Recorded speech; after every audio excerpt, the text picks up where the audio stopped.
Gargoyles, witches, werewolves, vampires. Oh my, we are going to be talking about Legacies Season 1, Episode 3, titled We're Being Punked. Pedro, we know we missed you guys last week. We're going to recap this one and then recap our second episode this week, so please stay tuned. You're tuned in to AfterBuzz TV, the ESPN of TV talk. Now, let the buzz begin. Hello, amazing AfterBuzzers and fans of the Vampire Diaries universe at Legacies, at our after show. Thank you guys so much for tuning in. We are going to be breaking down all of the drama that went on with Josie, Lizzie, and Hope, and of course the big scary gargoyle that came this week, and the return of Jeremy.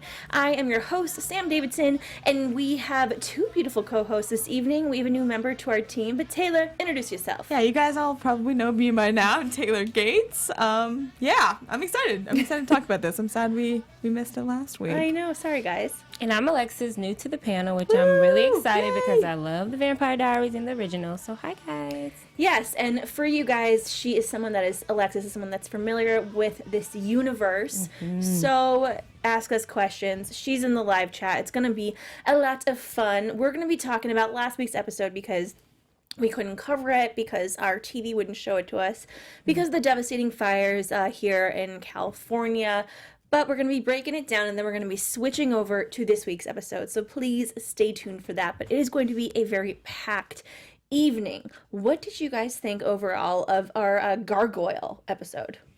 The gargoyle was terrifying, obviously, but I really liked the character moments in this episode. I think the sort of dramatic situation of having them all do community service was like a pretty funny setup, honestly. Like all of these kind of preppy-ish, girls and boys having to do some down and dirty community service. And I really liked the bonding moments that we got between Josie and Hope. I thought it was really nice to see them kind of, bury the hatchet a little bit and get to know each other on a more deep level. Absolutely. I have to agree. I loved Josie and Hope's bonding moments, and the gargoyle. I think that the effect of it was really cool. Like the way they made him look on the screen was really, really cool. But yeah, I have to agree. I like that we're seeing them trying to form a type of bond because, the first two episodes, there really wasn't any bond. So that was like one of the greatest moments, I think, of this past episode. Yeah. Yeah, I feel like we're finally kind of identifying who the characters are, what their relationships are. We're finally getting to know a lot of their names. I mean, we knew Hope and Josie and Lizzie and Alaric and a couple other people, but everyone else is kind of like, whoa, who is this? It's a lot of things thrown at us at once, and I enjoyed it. We'll get to the next episode soon, but things are going to start to get crazy. I like that we're finally, though, building on things that we've already learned and kind of becoming attached to these characters. But what I loved most about this episode was that we saw Jeremy. Yes, so exciting. For the newcomers, like Taylor here, Jeremy Gilbert is Elena Gilbert's little brother. He was a hunter in the Vampire Diaries. I think he might have appeared briefly on the originals. I'm not quite sure, but I was really excited to see him. Let's talk about first the Raf and Landon storyline. So they're going around like morons. Like essentially. Yeah. So stupid. Really dumb. Trying to bet and get money from, can you do this? I bet I can. And then the werewolf in him comes out. But it was kind of fun. Did you guys enjoy this fun, stupid, you guys are naive, you're high schoolers, we know you're going to get in trouble. Did you enjoy it? Or was it frustrating for you? I kind of enjoyed it. It felt like a little bit of a different direction. Like, I know we're only 3 episodes in, but it was, like, interesting to see them, not at the school or, not really having any, adult involvement. I think it's always kind of fun when you just let the kids sort of run loose. And it almost felt like a short film to me, Like, I don't know, they're going off on their own, doing their own thing. And I just really liked their relationship. So it was always fun to see those two interact. Me too. I thought it was fun. If I knew I had some powers like that, I would be doing something like that with my friend to make extra money. Not? So why not? I thought it was really cool. It was kind of disheartening that when Landon got the little $5 bill and it said like the little message that he didn't tell Raphael right away. But the whole little scenario with them that's what way to make extra money. Why not? And it was an easy way to make money. Oh, come on. Yeah. I would not want to be your partner in crime if we were supernatural creatures going out in the wild and turning tricks here. I mean, I guess I'm the old person of the bunch. I'm like, I am, and I'm also like Alaric, God, these damn kids these days.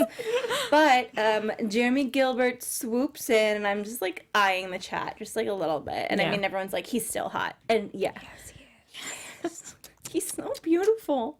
Oh my God. But it was just very nice. I hope that we see more of Jeremy, and it wasn't just like, oh, hi guys, look, we're going to give you a little piece of Vampire Diaries history, throw them in there and not really follow up with it.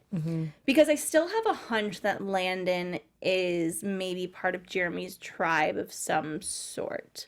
I think it would make sense just because, like, there's something to him. I think that we've said since day one, like, there's no way he's just a regular human. Like, there's some kind of edge or power to him. And so I think that's a really interesting theory, and it would create, obviously, a lot more tension if he was, on sort of the other side of everything. Yeah, and a reason for Jeremy to be a part of the show.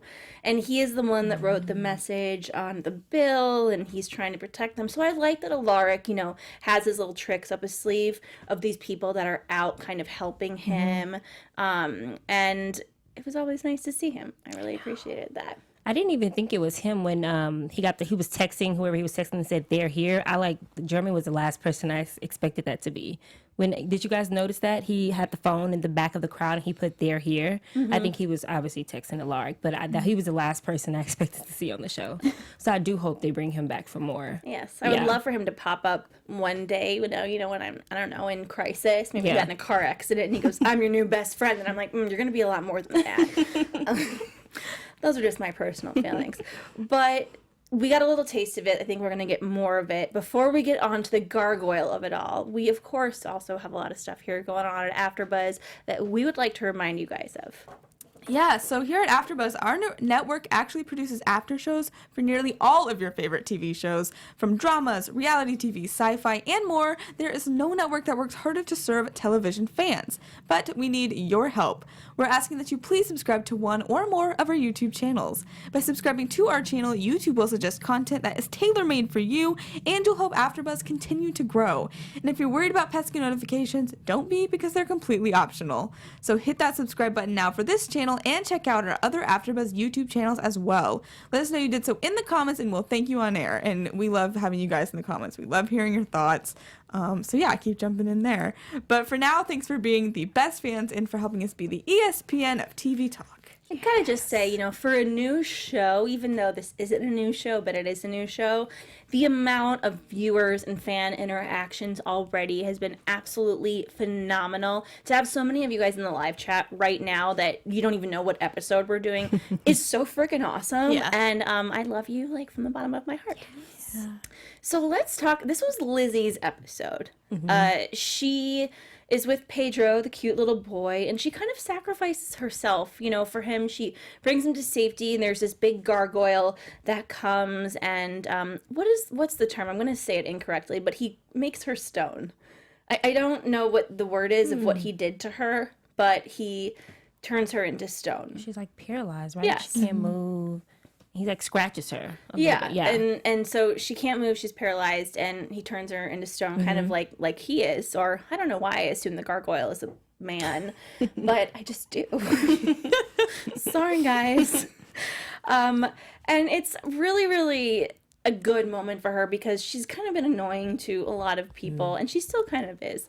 I love her. I personally think the casting, I can't tell if it's the casting or if it's the writing or both of the twins, but I love them both. Yeah. I do too. Because they're so much deeper than they sort of like seem at first. Like Lizzie seems just like this, preppy girl who's like very diva-like. But like it's clear that she's much more than that because she has all these really great moments of a lot of like depth, and she's very multidimensional, which is a lot of fun. Okay, so there's a lot of stuff in the chat that says they grayscale her. Like, I was just reading that. Yeah, sorry. Go ahead. No, you're fine. Yeah, they mentioned grayscale. That's what he did to her. It's called grayscale from Game of Thrones. So it's interesting this season. For me, I've been watching the Vampire Diaries for like, I've said this, over a decade, I think. Maybe a decade. And this is a different kind of magic that they're using and folklore. It's more like legends and this and that, and not necessarily what they were doing before. And every week they have a monster of the week, essentially. And so, yeah, the Gargoyle is one of them. And it's a pretty interesting character because we're going to get into it in a minute of why he's doing what he's doing. Before we get there, though, we, of course, have Hope and Josie, and they're bonding. They're doing their community service. We get a taste of Mystic Falls High School. And for the Vampire Diaries fans, we're very familiar with that playground. And it's really nice to kind of bring us back there. But it's interesting because these kids are just made in the high school, the normal kids. They're made like such villains, like such terrible people.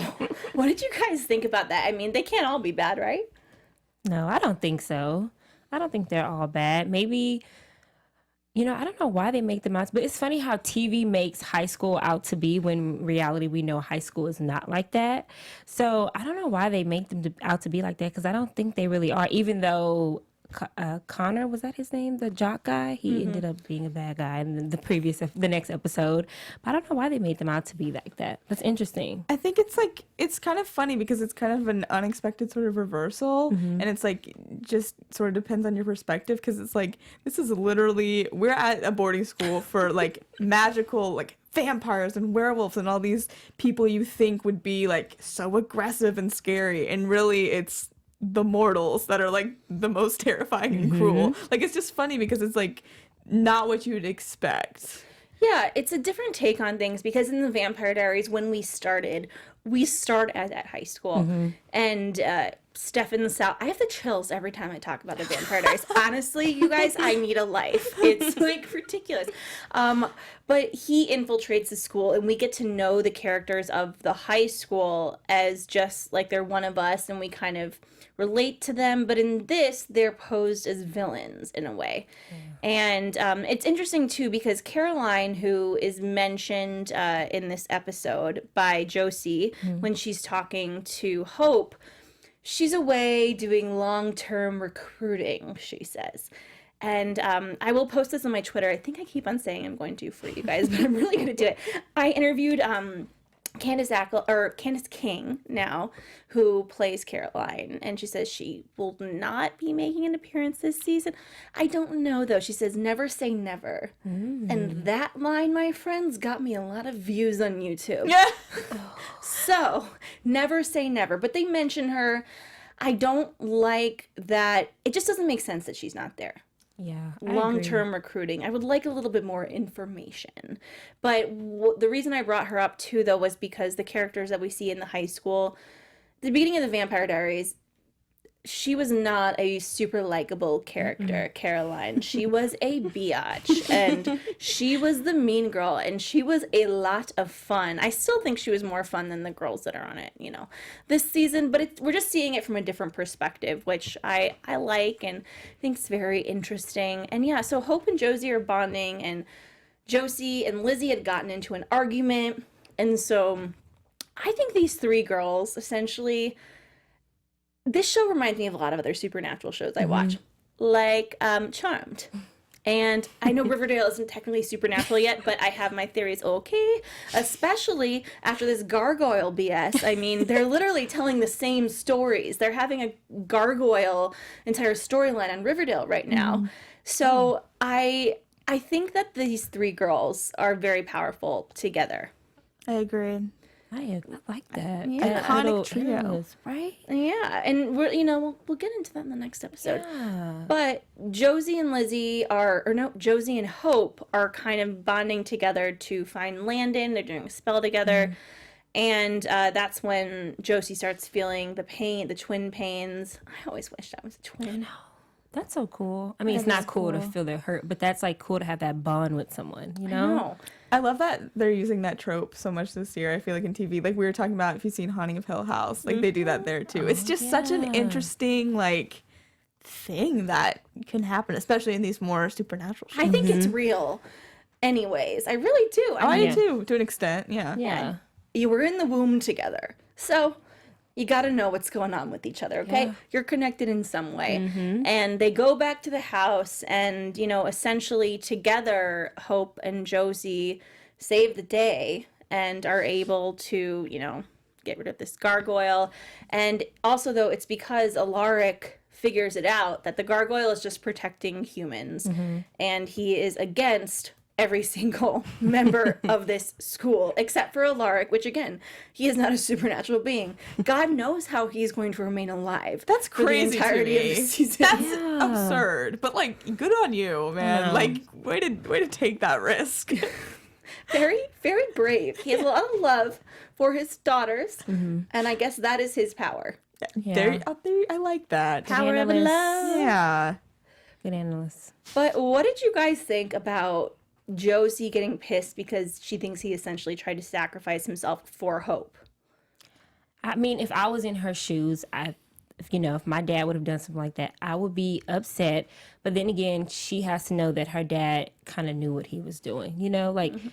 I mean, I don't think he would have just sacrificed himself, but I get she didn't know that. So I get where she was coming from and why she was upset. Because she already feels some type of way about Hope, which we can see. So I can understand why she felt upset, but it's like your dad has probably dealt with so much more than you think he's dealt with. So she had to trust that what he was doing, he knew it was the right thing. But I understand where she was coming from, though. Yeah, and I'm torn on whether I'm liking the storyline of the twins feeling jealous of Hope. I think it's interesting at some points, but at the same time I just want it to be resolved. So the three of them, because it's so fun to see the three of them together. And so I wonder if that'll be a continuing sort of theme throughout, especially the first season, or if it'll get resolved sort of soon. Yeah. And the truth is that Hope, I don't want to say she has no family because we have not seen any appearance of any of the original siblings, which I mean, there's Rebecca, there's Freya, and Marcel, and where the hell are they? I don't know. We got a mention of Freya. I don't know if it was this episode. I think it was this episode that they mentioned her. But I'm glad they're at least acknowledging the other characters because I was getting a little bit annoyed. No mention of Caroline, no mention of all of the other siblings that are alive. And Alaric kind of needs to take responsibility for this girl too. I mean, the man's a saint. Yeah. That's his superpower. Yeah. In my personal opinion. But yeah, the gargoyle is taken out, and I was feeling a little bit juvenile in this episode, just that, I don't know, I wanted more. I want more of the kids in the school and their powers because they're dangerous. They're monsters too. I don't need any other monsters. I want them. They don't really touch on them at all. Yeah. Besides the main characters we see. But yeah. And they're doing this monster of the week thing, which I saw, and I'm like, okay, cool, that's fun. And it continues, but I'm glad within the next episode they kind of start to bring it back to the kids themselves. We of course, we have some more stuff to talk about as far as the next episode, and we're so excited to talk about it. But before we get there, we want to do our special segment of, I forgot the name of my special segment. Fiercest moment. Yeah. Fiercest moment of Had a brain the fart. Not get that in our head today. You guys, it's really been it's been a week here. Okay. It's been an interesting week here. All right, let's do our fiercest moment of the week. So basically, guys, if you're not familiar, we pick out our character that was fierce, that was fiery, that was brave, and then we are going to give our kudos to. So I will start. I, of course, think that Lizzie deserves the fiercest moment of the week by sacrificing herself, essentially, for Paige, and protecting that little, beautiful, adorable boy, and being kick-ass. So Lizzie is my vote. I'm just gonna say Alaric because it's fresh in my mind. Just for being himself and for being in this position and time again, putting himself, even if he wasn't really kind of in danger in this episode, that doesn't mean he's not in danger every waking moment he's there. So I'm just gonna broadly give it to him. I'm gonna go with Josie because I like how she tried to form a bond with Hope while they were out. I really liked it. It seemed like she's trying, and she's trying to understand Hope and really form a bond. And then I like how they came together at the end of the episode to kind of defeat the Gargoyle. So I'm going to go with her. Yeah, I like that. Well, I just want to remind you guys that we know it's a weird week. We're doing 2 live streams back to back. So please, in a couple of minutes, switch over to our season 1, episode 4 live stream so we can catch you guys in that live chat. We're going to go a little bit more in depth in the episode. We wanted to make sure we fit everything in and touch on this very important Gargoyle episode. But the next episode is fire, and it is what I've been waiting for this entire time, and I'm very, very happy about it. So on that note, let's just wrap it up, and for you guys watching a little bit later, we'll tell you where to follow us. In the meantime, let's start with you, Alexis. You can find me, Alexus Mozell, on all social media at Madam_Mozell, Mozell. And you guys can find me on Twitter at Alphaba_Ann and on Instagram at Taylor_Gates_. You guys can find me, Sam Davidson, SamD43, Twitter and Instagram, and SamDavidsonEntertainment.com. Switch over to the season 1, episode 4 live chat. We will see you there in a minute. Bye, guys. Our founder, Kevin Undergaro, Phil Svitek, and me, Maria Menounos, would like to thank you for tuning in to AfterBuzz TV. Remember, we're not just the first, we're the biggest in the world, and we're the only destination for all your favorite TV shows. Whatever you crave, we've got it. So go to AfterBuzzTV.com and check out our lineup.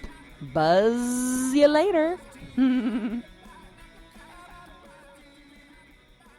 views expressed herein are those of the hosts only and do not necessarily reflect the views of AfterBuzz TV or its owners or principals.